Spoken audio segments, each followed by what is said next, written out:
अस्सलाम वालेकुम नाज़रीन, एंकर्स व्यू के साथ मैं हूं अब्दुल्ला हसन और मैं हूं सादिया सैमसन। व्यूअर्स, चीनी खाद और गंदम स्मगलिंग की रिपोर्ट वज़ीर आज़म सेक्रेटेरिएट में जमा तो करा दी गई है। अब हिसास इदारे की रिपोर्ट में गंदम की स्मगलिंग में 592 ज़ख़ीरा अंदोज़ों और स्मगलर्स की निशानदही की गई है। इन अशिया की पाकिस्तान से अफगानिस्तान स्मगलिंग में सरकार एहलकार मुलव्विस पाए गए हैं।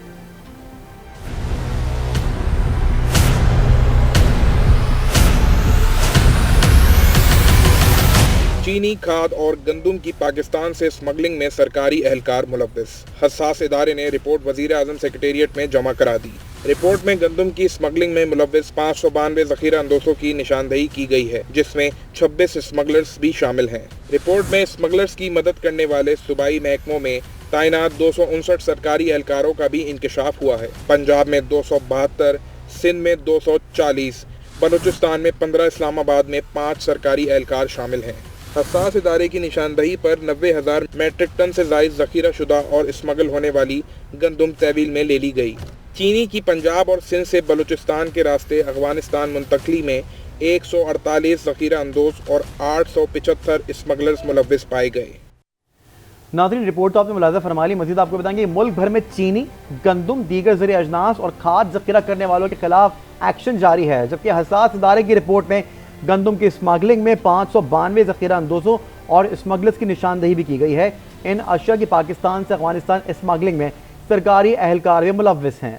इसी पर बात करेंगे। लाहौर से ब्यूरो चीफ सलीम शेख मौजूद हैं। इस्लामाबाद के हमारे ब्यूरो चीफ तारिक चौधरी भी हमारे साथ मौजूद हैं। डॉक्टर खाकान नजीब ने भी हमें ज्वाइन किया है, माहिर मईशत हैं। बहुत शुक्रिया डॉक्टर खाकान, आपने वक्त निकाला आज न्यूज़ के लिए। यकीनी तौर पर ये कार्रवाइयाँ जो की जा रही हैं ये इस वक्त बहुत फ़ायदेमंद भी है पाकिस्तान के लिए, और ऐसी कार्रवाइयाँ ज़रूरी भी थी। लेकिन आप नहीं समझते कि इस तरह की कार्रवाइयाँ तो की जाती हैं, लेकिन अब इस मौके पर ये कार्रवाइयाँ की जा रही हैं जब निगरां हुकूमत है। ये कार्रवाइयाँ तो बहुत अरसे से हो जाना चाहिए थी, 1-2 दिन की बात तो नहीं है कि महंगाई बढ़ रही है। तो सब पाकिस्तानियों को ये समझना है कि इलिसिट कारोबार जो है वो एक मुल्क की रेगुलेटेड कारोबार को तकवीयत देने की बजाय तबाह करता है। हमें सबको इस इलिसिट कारोबार से निकलना चाहिए। और ये भी समझिए कि मैं समझता हूँ कि बहुत अरसे से अगर स्मगलिंग चल रही हो तो वो फौरी तौर पे हम एडमिनिस्ट्रेटिव एक्शन लेकर उसको संभाल सकते हैं, पर हमने फिर सोशल सेटिंग करके इन लोगों को वापस मेन धारे में लाना है ताकि वो आकर वो काम कर सकें जो कि रेगुलेटेड हो। ये काम सबसे पहले हमने फॉरेन एक्सचेंज मार्केट में देखा, जिसमें हमने एक अनरेगुलेटेड मार्केट देखी, जिसकी वजह से रुपए की कदर में ओपन मार्केट में हमने एक बहुत बड़ा प्रेशर देखा। ये एक ग्रे मार्केट थी ना, ये पाकिस्तान की मईशत के लिए अच्छा है, बल्कि पाकिस्तान की फैटिफ के साथ जो रेप्यूटेशन है उसके लिए भी नहीं अच्छा।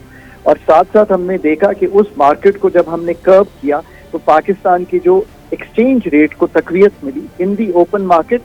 इंटरबैंक में तो पहले भी प्रेशर कम था, पर अब मैं ये भी देख रहा हूँ कि जो एक्सचेंज कंपनीज हैं वो अपना जो ज़र मुबादला है वो इंटरबैंक में सेल कर रही हैं। सो इंटरबैंक को भी तकवीयत मिल रही है। इंटरबैंक को दोनों तरह ही मूव करना चाहिए। ये याद रखिए कि जो हमने रिफॉर्म किया था पाकिस्तान में, मैं वो रिफॉर्म करने वालों में शामिल था जब हमने पाकिस्तान को market based exchange rate mechanism पे ट्रांसफर किया। उसका मतलब यही था कि पाकिस्तान की करेंसी दोनों तरफ मूव करेगी। तो ये एक इम्पॉर्टेंट बात है। इसका एक असर जो है आपने शुगर मार्केट में भी देखा और बाकी अजनास में भी देखा। गवर्नमेंट एक एडवोकेसी करती है, गवर्नमेंट एक सिग्नल करती है, गवर्नमेंट कंप्लायंस इंश्योर करती है। जब ये तीनों चीजें गवर्नमेंट ने की, आपने पूछा कि क्या ये केयर टेकर से पहले हो जाना चाहिए, ऑनेस्ट आंसर इज कि ये तो हर वक्त होना चाहिए। कोई ऐसा वक्त नहीं है जब हम कोई इलीगल या ग्रे मार्केट या ऐसा काम जो स्मगलिंग अक्रॉस द बॉर्डर हो रहा हो। जब ईरान से तेल स्मगल होता है तो यहाँ से डॉलर तो इस्तेमाल होता है ना, तो वहाँ से तेल आता है। तो हमें तो ये किसी वक्त भी ये काम नहीं करना चाहिए। लेकिन खाकान साहब, एक अनपॉपुलर ओपिनियन में अभी आपके सामने लेकर आने वाली हूँ। ऐसे अफसरान जो सरकारी हों और फिर इंकशाफ हो कि वो मुलव्विस हैं, ऐसे में ये समझा जाए कि दीगर हुकूमतों में अगर इन पर हाथ नहीं डाला जाता तो क्या सपोर्ट होता है? क्यों इन पर उस वक्त हाथ नहीं डाला जाता? और अगर ऐसा है तो क्या इसके भी कोई शवायद सामने आने एक्सपेक्ट किए जाएं? इसके बहुत से अनासर हैं। सबसे मेजर आंसर तो ये है कि हमें अपना जो पूरा मॉनिटरी सिस्टम है ना वो ठीक करना है, ताकि जो सिविल सर्विसेज के लोग हैं, लॉ इन्फोर्समेंट एजेंसीज के लोग हैं ना, वो सही इक्विप हों only, but also well paid हों, ताकि हम करप्शन की तरफ जा ना सकें। दूसरी बात यह कि इन चीज़ों को तकवीत मिलती है जब जो इलाके के बड़े इन्फ्लुएंशियल लोग हैं वो भी इसको या तो अपनी नज़र उस पर से उठा लेते हैं, अगर मुलव्विस ना भी हो तो उसको होने देते हैं, तो उनको भी अपना रवैया जो है वो दुरुस्त करना है। मैं समझता हूँ कि बिजली महंगी है, मैं समझता हूँ कि अजनास महंगी है, पर उसका हल तो बिजली को ठीक करना या अपनी अजनास की जो पैदावारी सलाहियत है उसको बढ़ाना है, ना कि ये है कि हम चोरी या स्मगलिंग में इन्वॉल्व हो। ये मैं बहुत सादा अंदाज में इसको एक्सप्लेन कर रहा हूँ। ठीक है, और खाकान नजीब साहब, इस पे आपसे ये भी ज़रूर जानना चाहेंगे कि आइंदा आने वाले दिनों में चीज़ें अंडर कंट्रोल होती हुई दिखाई दे रही हैं या नहीं दे रही, लेकिन साथ ही साथ लाहौर से सलीम शेख ब्यूरो चीफ, वो भी यकीनी तौर पर साथी, वो भी हमारा वेट कर रहे होंगे। सलीम शेख, ये बताइएगा कि ज़ख़ीरा करने वालों के खिलाफ एक्शन तो हो रहा है, अवाम मुतमईन दिखाई दे रही है अब आपको? देखिए, अवाम के मुतमिन होने का मकसद ये है कि अवाम को रिलीफ मिले। अब देखें, चीनी आज से तकरीबन 1 या 1.5 महीना पहले जो है वो 2 महीने पहले लगा लें वो 100 रुपये किलो मिलती थी, अब वो 200 रुपये किलो हो के थोड़ा सा वापस आई है। अब हुकूमत इसका सिर्फ क्रेडिट लेना शुरू कर देगी कि चीनी जो है, हमने देखें चीनी को कंट्रोल कर लिया और चीनी सस्ती होना शुरू होगी। देखना ये चाहिए कि चीनी जो है पाकिस्तान में सिर्फ 3 महीने में जो है वो पैदा होती है, यानी सितंबर, अक्टूबर, नवंबर और दिसंबर के बाद चीनी के ऊपर कोई कॉस्ट नहीं आती, ना उसको कोई गन्ने की खरीदारी होती है और ना कुछ होता है। ये बड़ी चीज़ जो है वो कैसे महंगी हो जाती है और फिर हुकूमत अब इसका क्रेडिट लेगी कि हमने 15 से 20 रुपए किलो चीनी जो है वो सस्ती कर दी है।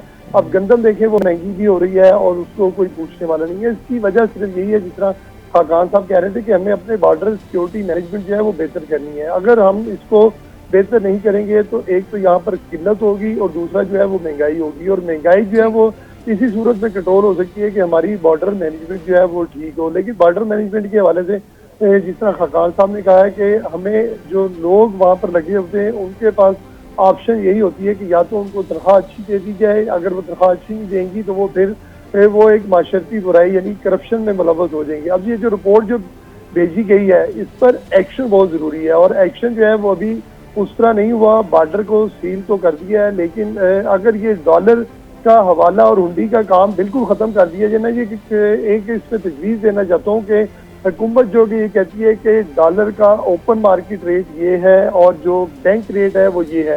ओपन मार्केट रेट तो होना ही नहीं चाहिए। ओपन मार्केट का मतलब ये है कि हुकूमत इस बात को खुद जो है वो अप्रिशिएट कर रही है कि लोग जो है ओपन मार्केट से डॉलर खरीदें या दूसरी करेंसी खरीदें और दूसरे मुल्कों में जाकर जो है वो कारोबार करें। इसका मतलब है कि हुकूमत खुद ये काम को बेहतर समझती है। हालांकि सिर्फ बैंक ट्रांजैक्शन होनी चाहिए। मैं खुद ऐसे लोगों को जानता हूँ जो अभी भी जो है वो फॉरेन एक्सचेंज एजेंसी के साथ मिलके जो है वो बाहर जो सामान खरीदते हैं उनके पैसे जो है वो उनके जरिए हवाला हुंडी के जरिए आपका ये जो कंसर्न है तारिक चौधरी, सलीम शेख, ये यकीनी तौर पर हम खाकान साहब के सामने भी रख देते हैं, जानते हैं उनका इस पर क्या पॉइंट ऑफ व्यू होगा। खाकान साहब, ये जो तजवीज़ दी है, सलीम शेख हमारे ब्यूरो चीफ हैं लाहौर से, वो ये कह रहे हैं कि ओपन मार्केट को खुद भी एक तरह से यूँ कह लें कि रोड मैप दे देती है उस तरह के लोगों को जो कि ओपन मार्केट से बाइंग एंड सेलिंग को जो है वो फ़रोग दिया जा रहा है, इस तरह से कि ओपन मार्केट को इस तरह की रिस्पेक्ट दी जाती है, प्रिविलेज दी जाती है। क्या इसको ख़त्म किया जा सकता है? क्या ये एडवाइस जो है प्रैक्टिकल भी है? खाकान साहब से इस हवाले से भी रब्ता करके बात करने की कोशिश करेंगे। अपने व्यूअर्स को ये बता रहे हैं कि पूरे मुल्क में ही कार्रवाइयाँ की जा रही हैं और स्मगलिंग की रोकथाम के लिए अहम इकदाम किए जाए हैं।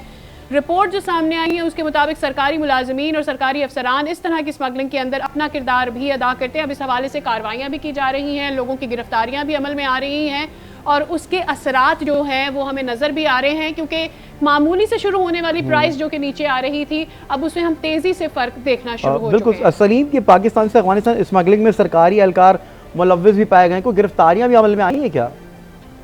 गिरफ्तारियाँ तो उस तरह अमल में नहीं आई हैं, लेकिन जो कस्टम एहलकार हैं खास तौर पर, क्योंकि इसमें कस्टम का ही एक महकमा होता है जिसमें सारे निज़ाम को मॉनिटर करना होता है, उनको ट्रांसफ़र किया गया है। लेकिन ये ट्रांसफ़र इसका हल नहीं होता, क्योंकि एक अफसर को ये सजा जब तक नहीं मिलेगी तब तक जो दूसरे अफसर हैं वो बिल्कुल ठीक नहीं होंगे। और अगर एक अफसर जो कस्टम सर्विस का है उसकी ट्रांसफर पोस्टिंग जो है वो पूरे मुल्क में हो सकती है, वो सजा नहीं होती। वो थोड़ा सा अर्सा गुजारेगा, जब हुकूमत चेंज होगी या फिर कोई हालात ठीक होंगे उसकी नज़र के मुताबिक, तो वो फिर दोबारा से अपनी पोस्टिंग जो है वो अच्छे तरीके से दोबारा करवा लेगा। हमने ये देखा है कि जब ऐसी कोई तेज आवाज चलती है, कोई किसी लोगों के खिलाफ ऑपरेशन होना होता है, तो वो ऐसे जो अफसर होते हैं जो करप्शन में मुलव्वस होते हैं, वो खुद से जो है किसी अफसर को कह के तो अपनी जो है वो ट्रांसफर पोस्टिंग करवा लेते हैं, या खुद OSD लग जाते हैं, या किसी ऐसी जगह पर चले जाते हैं जहाँ पर सिर्फ जो है वो फाइल वर्क किया जाता है, इसकी मॉनिटरिंग उस तरह नहीं होती। तो लिहाजा सूरत तो यही है कि सजा जजा का निज़ाम जब तक नहीं होगा तब तक जो है हमारे माशरे में बेहतरी नहीं आ सकेगी। सजा और जजा यही है कि जो लोग करप्शन में मुलव्वस हैं, जिनके ऊपर चार्ज लगाया जाता है, लॉज बिल्कुल मौजूद हैं और ऐसे अनासर जिनकी गिरफ्तारियां फिलवक अमल में नहीं आई हैं, गिरफ्तारियां होनी हैं, तमाम तर्जुम कर दिए जाते हैं तबादले, वो इन मामलात का हल नहीं है। आप हमारे साथ थे, बहुत शुक्रिया सलीम शेख, आपने हमें इस हवाले से आगाह किया। वक्त हो गया है एंकर्स व्यू में एक ब्रेक का। ब्रेक से जब वापस आएंगे तो कराची में इस वक्त जो दहशतगर्द अनासर हैं, जराइम पेशा अनासर हैं, उन पर क्या कार्रवाइयाँ की जा रही है, क्या पुलिस के बस में है कि इन लोगों को गिरफ्तार किया जा सके या नहीं। आफ्टर दिस ब्रेक हमारे साथ रहिए।